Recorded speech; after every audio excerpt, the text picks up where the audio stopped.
तर गोपीचंद पडळकर राजकारणातील शेख चिल्ली आहे असं सूरज चव्हाण यांनी म्हटलेलं आहे। राजकीय पार्श्वभूमी दरोडेखोरीची नसावी असं सूरज चव्हाण यांनी म्हटलं।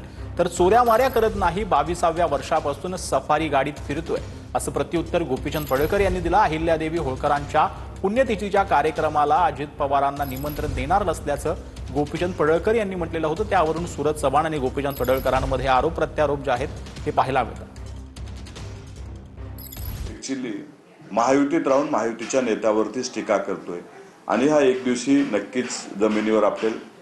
कारण ज्या पद्धतीने त्यांची वक्तव्य, ज्या पद्धतीने ते चाललेत, मला वाटतं हे राजकारणातला शेख चिल्ली आहे। स्वतःची राजकीय पार्श्वभूमी आठवली असेल म्हणून त्यांनी अजितदादाला बोलायचं या कार्यक्रमाला टाळलं असेल, परंतु त्यांनी बोलवायचं नाही बोलवायचं त्यांचा अधिकार आहे। गोपीचंद पडळकर म्हणजे धनगर समाज नव्हे, दरोडेखोर हे म्हणतायत का नाही, मला ह्या विषयावरती मी कधी बोलत नव्हतो, परंतु हे राष्ट्रवादीचंच काम आहे। बिंडोक लोकांना माहीत नाही मी 22व्या वर्षी सफारी गाडीतनं फिरतोय, तेव्हा तुमच्या चड्ड्या सुद्धा तुम्हाला नीट घालायला नव्हत्या।